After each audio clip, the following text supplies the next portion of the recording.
Hello, my name is Mike and welcome to my love affair with showbiz.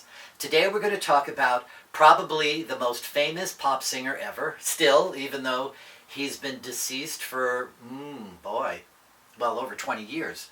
Of course I'm talking about Frank Sinatra. What an interesting career he had. Very few people have the kind of career and the successes he had and the failures, which of course adds to the drama of who Frank Sinatra was. Okay, so I am very proud to say he was born in Hoboken, New Jersey, because I grew up maybe an hour away from Hoboken in 1915. His father was he wasn't a fireman, but he worked at the fire station. His mother, though, Dolly, she's the one who people agree was the backbone that made Frank Sinatra who he became. She was a very strong woman. She was actually a midwife at the time.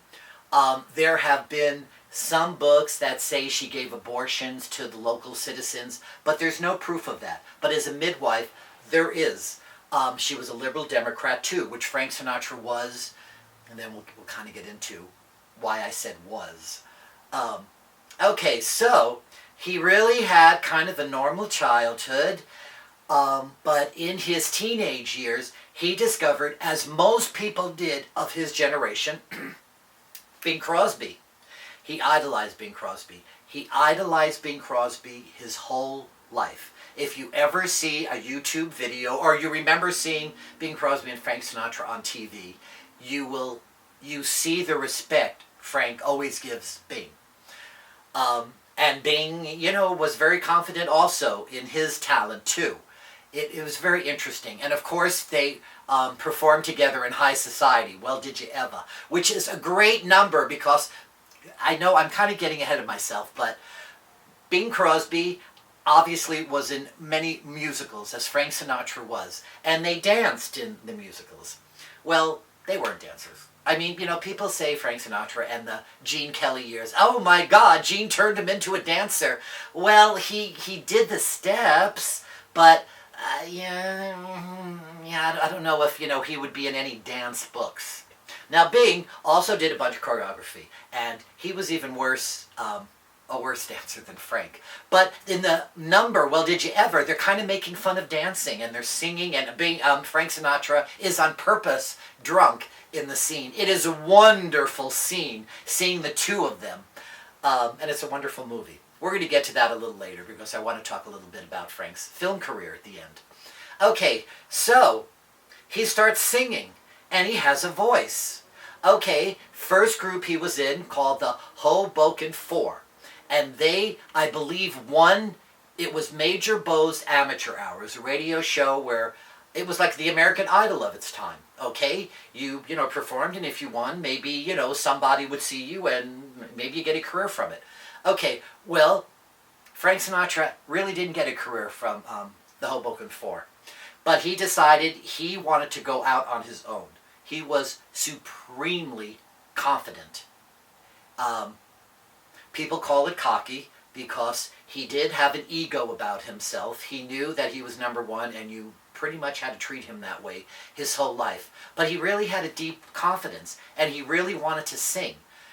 When you have the talent and you have the drive, nothing stops you, right? Because no matter who says you're not going to make it, you're ugly, you're fat, you're skinny, your nose is too big, your hair is balding, the people who don't think of that and just think of the talent and what they really want to do in life, and they get there. Barbra Streisand too. I mean, nobody was supportive of Barbra Streisand. No big people in her early career, but she persevered. And okay, so he is and this is a neat story too, because it was in Englewood Cliffs. I grew up in the town next to Englewood Cliffs, Tenafly, New Jersey. He was singing in a small bar and grill in Englewood Cliffs called the Rustic Cabin. And lo and behold, Harry James was in the audience. Now, Harry James was a big band leader. He played the trumpet. You Made Me Love You was his very famous song from the big band era. Okay, he liked Frank Sinatra, so he hired Frank Sinatra, and Frank Sinatra started singing with Harry James' band. This is a little aside too. Harry James married Betty Grable later on, and they had a very famous relationship, and they actually had quite a famous divorce too. But they were together for a long time. Okay, so Frank, he's singing with Harry James, and he is improving because he's good. Okay, Tommy Dorsey was interested in him. Now, Tommy Dorsey's band was the top at the time. His was the most famous, and he wanted Frank Sinatra. So Frank goes to Harry, you know, I have an opportunity to sing in Tommy Dorsey's band. And Harry James, the wonderful man he was, said, go for it. Go for it. Who cares about contracts that they signed? He knew that this was a wonderful opportunity for Frank. So Frank starts singing with Tommy Dorsey and really learning his craft. I have a box set of all the recordings he did with Tommy Dorsey. I mean, it's 4 CDs, so what? It's like 20, 40, it's like 80 songs. You see the improvement. And Tommy Dorsey, who was a trombone player, had a wonderful knack of breathing in through the side of his mouth where you couldn't even see it, so he could sustain notes very long. And it's almost like he never took a breath. Frank Sinatra started imitating that. And he got the wonderful voice that, you know, we know of, where he just sang so effortlessly. But it was a lot of work. But Frank was up to the task. Okay, so he's singing with Tommy Dorsey, and he is getting more famous than the band. Now, back in those days, none of the singers were more famous than the bands. Peggy Lee was a singer too. So was Doris Day. But the bands were bigger. These were like the extras. You know, the singer would come on for 1 or 2 songs. But Frank was getting more famous. All right, he decided to go solo. Well, it's very odd, but he had signed a contract with Tommy Dorsey saying that Tommy would get 43 or 46% of all his earnings for the rest of Frank's life. Very odd. We don't know how he got out of the band. Did he pay Tommy off? You know, there's rumors about some mafia guy threatened Tommy to let him out of the contract, but there's no proof of that. Anyway, so he became a soloist, signing with Columbia Records. And his career, he started getting very big very quickly. You know, I mean, Frank Sinatra, right? There's pictures of him at the Paramount Theater in the 40s where these fans are just, you know, watching him from like the 10th floor. And I mean, there's hundreds and hundreds. So, you know, we all know about Beatlemania, where basically the Beatles stopped performing because the fans screamed. They screamed so loudly that that Beatles couldn't even hear themselves. That's why they stopped performing and started doing the wonderful things in the studio. But that's for another show, huh? The fans at the Paramount Theater supposedly were first hired to scream. You know, oh, Frankie. And then the publicity people would go, oh, fans go crazy over Frank Sinatra. But it didn't take anybody long to realize that these people loved Frank Sinatra and nobody needed to be hired. Okay, so he's singing. Now, of course, back in those days, the ultimate was movies. You wanted to be a movie star. You wanted to get into the movies. And Frank Sinatra did a few movies where he was just a band singer or he's playing himself. They were nondescript. But MGM signed him in the early 40s. Now, MGM, as we know, was the Cadillac of all movie studios. Okay, well, something wonderful happened with his relationship with Gene Kelly, of all people. Okay, so Gene and Frank did 3 movies together. Take Me Out to the Ball Game was, that was their last one. Not so good. The middle one, On the Town, that was good. And Miller, Vera Ellen, Jules Munchin, it was good. It was great. Very entertaining. And the first movie was Anchors Aweigh, which is really entertaining too. If you know anything of that movie, it's Gene Kelly dancing to Tom and Jerry, where, you know, the animation where they put Gene in, it's very innovative at the time and very enjoyable. Okay, Frank is learning. He's doing these musicals, and yes, he is dancing, and obviously you know how I feel about his dancing, but he is really learning his craft. His movies were as big as his Um, they weren't called albums then. You know, the long-playing albums, the records. They were doing good on Columbia. He was a very, very big seller. Um, One of the wonderful things he did at MGM was a short called The House I Live In. I urge you to go to YouTube to watch it because it's about religious, racial tolerance. Now, mind you, at the time he did it, the South had those separate but equal laws, you know, blacks and whites. Awful, awful. Frank Sinatra and his mother did influence. As I said, his mother was a liberal Democrat, and she believed in everybody having the right, you know, to be what they want to be. So he does this short, and it won an Academy Award of whatever, best short, but it's a wonderful song, too. Okay, so and Frank Sinatra, of course, we kind of know about his life. He did marry his, not a childhood sweetheart, maybe a high school sweetheart, Nancy Barbado.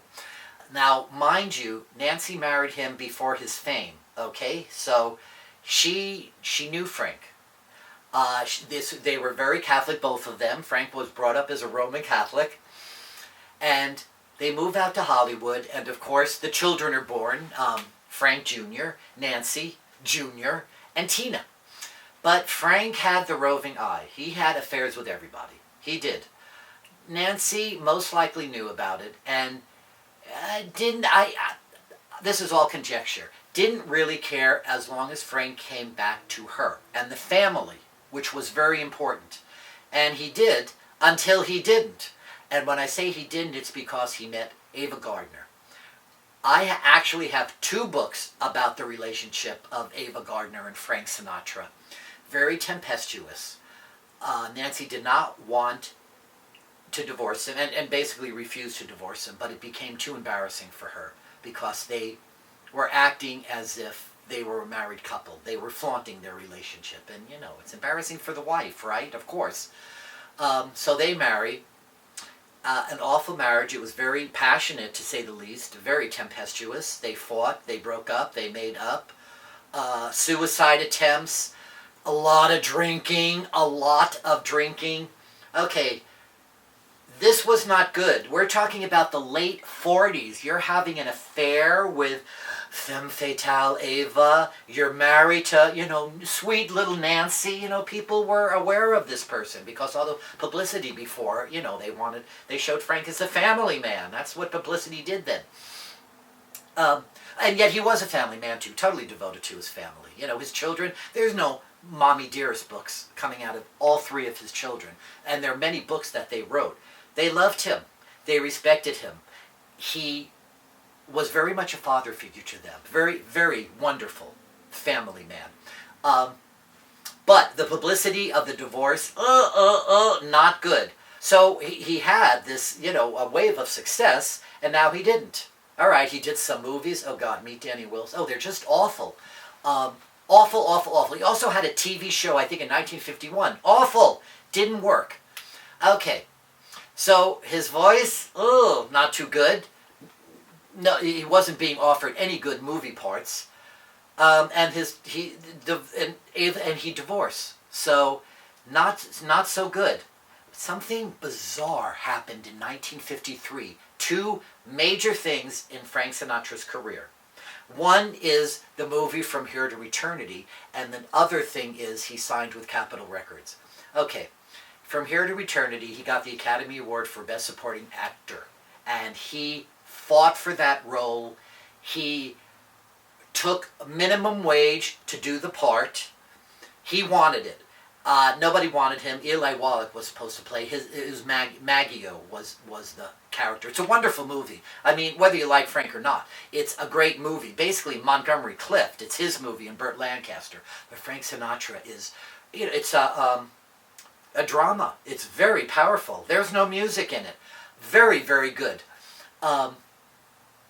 Okay, so he gets the Academy Award, and, you know, in America, we just love a comeback story, don't we? We do, and this was a comeback story. So he gets the Academy Award, and, you know, he's great again. Now, the wonderful thing about him getting the Academy Award is he was offered really good films in the 50s. Not just musicals where isn't he fun, isn't he cute? But, oh, The Man with the Golden Arm, he's playing a heroin addict. Very well, directed by Otto Preminger. High Society, which I've mentioned, Bing Crosby, and Grace Kelly, who was truly well, Grace Kelly was just so beautiful. And it was a wonderful part for her, too. That's where the song True Love comes from, where Bing Crosby and Grace Kelly sang it, and it became quite a hit. His career at Capitol Records, all of the musical knowledge that he knew came together. But there was an added attraction, so to speak, in that after the divorce from Ava, he was spent. He was tired. He wasn't that bubbly, young, cute, little skinny Frankie. No, he was weathered. And it showed in his voice. Now, mind you, he's only, 15, 25, 35, 40. All right, he's in his 30s. So when I say his voice was weathered, it wasn't bad. He still had total control of his voice. But it had a depth that it didn't have in the 30s. Certainly not in the 30s, but even in the 40s. A real depth to his voice where he really understood. And these, all of the best singers, all the best musicians are like this. They understand what they're singing. So they sing very true. They're not just singing to impress you where they're vocalizing. They understand what they're singing and how it should be sung. Okay, now this is kind of funny. Back in those days, Frank Sinatra recorded 2-3 albums every single year for probably 7 years. Think of today. One album every 3 years? So of course that's something that's not known now. You know, even the Beatles did 2 or 3 albums a year at the beginning of their career. People, I don't know, were more prolific. They were more avid back then. Now it's a little slower, and even though everybody's making a hell of a lot more money. Kind of odd. Okay, Frank Sinatra, the Capitol albums, they're all classics.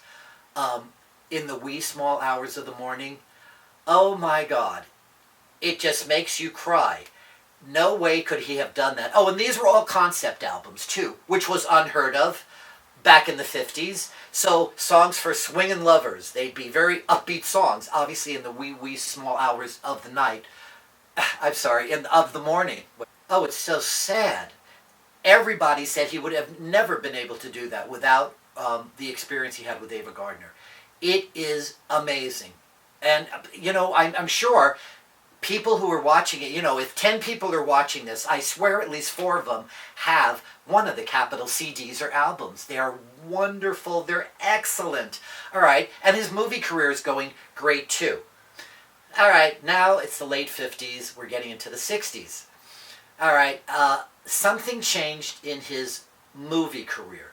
He got, you know, it's not that he got lazy. He always felt that his first take was the best. But he had it in his contract that he wouldn't be asked to do a second take. It was very difficult working with him because he wouldn't work, you know, if he thought he did a good take and everybody else did, he wouldn't do anything else. So in a sense, he was usurping the director's power. And obviously a director is very important on a film set or else everything goes into chaos. But the movies are not good. You know, it's like he played a detective in every single one after all these wonderful parts he had in the 50s. Okay, but musically, it remained, he would do take after take. He wasn't lazy at all in the studio, and he usually insisted on singing with the orchestra because he fed from the musicians. You know, he's in the big bands. He's used to the musicians surrounding him as he sang. And of course, in the 60s, he had those iconic songs that were written specifically for him, like My Way, Strangers in the Night, That's Life, Something Stupid, which he did with Nancy, his daughter. And of course, September of My Years is one of my favorites from the 60s, it was a very good year. Wonderful, wonderful album. I have to tell you, my favorite Frank Sinatra album is, I think it's called Francis Albert Sinatra Sings Carlos, I forgot his middle name, Jobim. It was like a bossa nova album. The whole album. It's hard to explain why I like it so much. There's no histrionics with the music. It's very mellow. Frank Sinatra was not a watch me. You know, he was confident in his singing. His singing was very subtle. He got it out without the histrionics of well, I don't want to diss any singers because, it works for some people. I mean, I would say Aretha Franklin, Barbra Streisand, oh boy, could they get into some of their songs, and you're certainly not going to fault them. But that wasn't really Frank Sinatra, except some high notes, and he'd take a good breath. My way, and, it goes on and on and on and on, with the orchestra coming. Okay, so, bizarrely enough, he marries Mia Farrow, who's like 30 years younger than him. I think he was engaged to Juliet Prowse and Lauren Bacall before then. Whether he was engaged or whatever, he always had women around him. Well, the marriage to Mia Farrow, I mean, how long could it last? I mean, Mia Farrow back then was very, very young. I mean, very young. In fact, God, she even says when I married him, I was an overgrown teenager. She didn't understand marriage at all. But she loved Frank, and Frank dug her on some level. During their marriage, Roman Polanski hired her for Rosemary's Baby. Now, I would think if there's 10 people watching this episode, 5 of you have seen that movie. It is one of the best movies of the 60s. It is, how do you, it's like a horror movie, but that's negating it. I urge you to watch it. It is great. All right, well, Frank Sinatra signed her to be the lead in his movie. I believe it was called Deadpool. And, of course, Rosemary's Baby, they had to go over the time, as most movies do. Over budget, over time, but it was a great movie. Well, Frank, wanted her at a certain date to start filming his movie. And, of course, she was not going to leave her movie. I mean, this was her big break. She knew it, and it actually was. She wouldn't stop. So he hires another actress, I think it was Jacqueline Bisset, and serves her divorce papers on the set of Rosemary's Baby. Isn't that nice? Really shitty. Okay, so they got divorced. I don't even think they were married for 2 years. Okay. Then he marries Barbara Marx. I don't know the year. In his later years, she took very good care of him, but she separated him from a lot of his old friends and family. The Sinatra children spoke about how she didn't include them in the last days of their father's life, and they're very bitter about that, as they should be. Okay, I believe he died in 1989 or 1988. He was 82. Now, this man was a drinker. So, and if he didn't have Alzheimer's, he had dementia. The last maybe 2 years we didn't hear from him. Maybe we'd see a picture, but he had finally stopped singing. I mean, those duets, which a lot of the older singers, do these duet albums where the younger people sing with them, and the albums become really successful because of the younger people. And Frank Sinatra, they were very successful, but they stink. His voice was, your voice is not going to be great in your late 70s, no matter who you are. And he didn't even record with anybody. Nobody, I don't think one recording was together. They recorded separately and put it together. His voice being recorded first. Okay, so that's kind of Frankie in a nutshell, huh? A lot to him. Not only for the recordings, which there are so many, but the movies too, which are really great. So, thank you for watching My Love Affair with Showbiz. My name is Mike. Take care.